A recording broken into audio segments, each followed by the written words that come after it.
ओम गंधद्वारां दुराधर्षां नित्यापुष्टां कर्षिणीं ईश्वरीं सर्वभूतानां तामिहोपवये श्रियं। ओम श्रीं कमलवासिन्यै महालक्ष्म्यै नमः।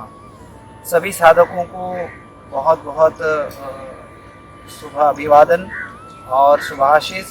जो नए साधक जुड़ते जा रहे हैं उन लोगों को मेरी तरफ से बहुत प्रेरणादायी आशीर्वाद। और आज हम जो लक्ष्मी व्रत कर रहे हैं शुक्रवार का, उसके विषय में कुछ पौराणिक एवं वैदिक तथ्य से के साथ बात करना चाहूँगा। वर्तमान में वैभव लक्ष्मी की पुस्तकें प्राप्त होती हैं और उसके माध्यम से जो व्रत किए जा रहे हैं वह कहीं पर भी शास्त्र में उल्लेख नहीं है। जैसे हमारे शास्त्रों में व्रतोद्यापन चंद्रिका नाम की पुस्तक है जिसके अंदर में सभी व्रतों का विवरण दिया हुआ है। तो मैं लक्ष्मी व्रत के बारे में आज बात करूँगा कि लक्ष्मी व्रत के बारे में आपको कोई पुस्तकें, कहानियाँ, कथाएं पढ़ने की आवश्यकता नहीं है। लक्ष्मी व्रत का मैं आपको असली स्वरूप बताता हूँ कि शुक्ल पक्ष हो, शुक्ल पक्ष में ज्येष्ठ महीने को छोड़ के किसी भी महीने के शुक्ल पक्ष में पहला शुक्रवार आए उस दिन सहवस्त्र स्नान करके, आंवले के चूर्ण से पानी में डाल के स्नान करके या गौमूत्र से स्नान करके, और आप जो है उस दिन मन में व्रत का संकल्प लें। उस दिन सूर्य की पूजा करें, सूर्य का स्मरण करें, अपने माता पिता का चरण स्पर्श करें एवं अपने कुलदेवता का स्मरण करें। कुलदेवता का अगर जो अपने स्थान नज़दीक में कोई देवस्थान हो वहाँ जाके प्रणाम करके आएँ। और उस दिन सवेरे से लेके भगवती का स्मरण करना प्रारंभ करें। सवेरे स्नान हो जाने के बाद अपने मंदिर, जो गर्भ मंदिर है, घर में रखा हुआ मंदिर है, उस मंदिर में लक्ष्मी जी का चित्र हो या लक्ष्मी जी की प्रतिमा हो या अर्थात मूर्ति हो, उसको स्नान कराएं मूर्ति को। और अगर जो चित्र है तो उसको सिर्फ तिलक लगाएं और वहाँ पर दिया लगाएं। गाय का दूध मिले तो गाय का दूध, नहीं तो सादा दूध इलायची का लगाएं। और वहाँ पर रखने के बाद जो है भगवती का वहाँ पर 15 माला करें और 16वीं बार में कुबेर या तो विष्णु का माला करें। एक माला मतलब उनकी करें तो 16 माला होगी। ये करने के पश्चात जो है सादा आहार और सादे वस्त्र और सादगी पूर्ण दिन भर रहें। शाम को जब सूर्यास्त हो जाता है तब क्या करें कि फिर से अगर जो आप दिन में गुरु शंका अर्थात लेट्रिन वगैरह गए हुए हैं तो स्नान कर लें, अन्यथा हाथ पैर धो लें। और फिर घर में खीर यानी क्षीरान्न कहा जाता है, दूध में बनाया हुआ अन्न, क्षीरान्न, खीर, पकवान यानी पूरी और वीरान्न यानी उबले हुए चने की सब्जी और अन्य पदार्थ जो है भोजन बनाए। इसमें लहसुन प्याज बिल्कुल ना डालें और उसको भगवती को भोग लगाएं। भोग लगाने के बाद जो है वहाँ पर फिर से एक बार जो है 16 माला करें, अर्थात 15 माला लक्ष्मी जी की, एक माला कुबेर की या विष्णु की करें।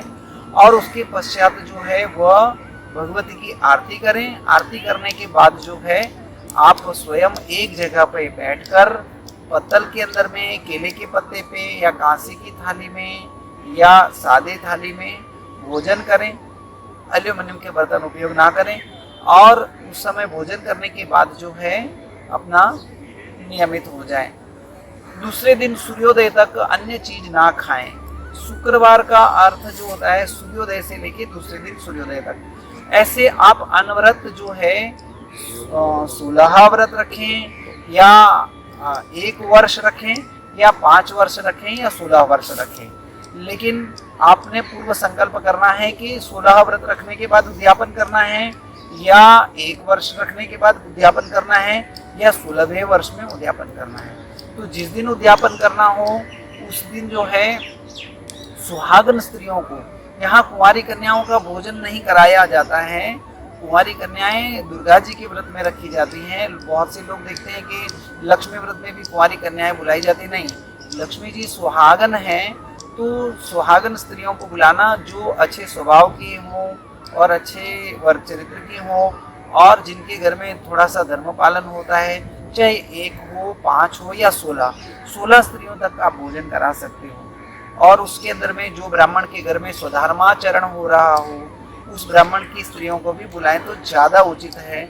और उनको बुलाकर उनको भोजन कराएं। भोजन कराने के बाद उनको तिलक करें। तिलक करने के बाद उसको सौभाग्य वायन दें, अर्थात श्रृंगार की 16 श्रृंगार की वस्तुएं दान में करें उनको, और उनका चरण स्पर्श करें। और उस दिन ब्राह्मणों को बुलाकर और भद्रमंडल या श्री यंत्र का अन्न से मंडल बनवाएं, और मंडल बनाकर और भगवती की 16 उपचार, त्रिशोपचार या 64 उपचार से पूजा करें, और श्री यंत्र की भी पूजा करें। और उसके पश्चात जो है वो सबको भोजन कराने के पश्चात आप जो है वहाँ भगवती से क्षमा मांग लें कि आपने जानकर अनजान के कोई भी अगर जो इस व्रत के अंदर में भूल हुई हो आपकी, तो भूल हुई हो तो क्षमापना मांग लें, और इस तरह से भगवती का व्रत करें। और हाँ, एक बात जरूर है कि श्री यंत्रार्चन अगर जो होता है आपके घर में तो बहुत अच्छी बात है। जो दीक्षित ब्राह्मण है जिसको श्री यंत्र की पूजा करने आ रही हो उससे अपनी पूजा करवाएं, और इस तरह से अनवरत भगवती की कृपा आपको प्राप्त होगी। और इसके विषय में बहुत कुछ और भी गहरी बातें हैं जो आप मुझसे जान सकते हैं। भगवती का मेरे यहाँ पर मेरी संस्था है, हमारी श्री विद्या साधना सेवा संस्था, जो लक्ष्मी उपासना के लिए विशेष प्रकार की कुमकुम बनाती हैं, और भगवती की विशेष प्रकार के रक्ता चंदन की मालाएं और कमलकट्टे की मालाएं और विशेष प्रकार के आसन भी उपलब्ध करा रहे हैं। और इसके अंदर में से बहुत सी चीज़ें हैं, श्री यंत्र इत्यादि, भूपुष्ट है, मेरुपुष्ट है और कुर्मपुष्ट है। तो ऐसे श्री यंत्र आपको मेरी संस्था के द्वारा उपलब्ध होंगे। आपको बहुत जानकारी और चाहिए तो मेरी फेसबुक पे मेरे श्री स्वरूप मनोज जोशी पेज है मेरा, उससे जुड़े। श्री विद्या साधना सेवा संस्था ट्रस्ट ऐसा करके भी एक हमारा पोर्टल है जिससे भी जुड़े। और व्हाट्सएप पे एवं फेसबुक इंस्टाग्राम पे आप जुड़ सकते हैं, और साधना मार्ग पे आप बहुत उच्च स्तर में जा सकते हैं, धनवान बन सकते हैं। और धनवान बनने भी चाहिए और शुभ कर्म करने चाहिए। आपको कोई भी जानकारी चाहिए फिर मेरे से संपर्क करिए, और सब्सक्राइब करना ना भूलें, और बेल आइकन में ऑल दबाएं और लाइक करें, जिससे हम ज़्यादा से ज़्यादा वैदिक धर्म की विशेषताएं हम जान सकते हैं। जय भगवती, जय महालक्ष्मी, जय कमलात्मिका राजराजेश्वरी नमः।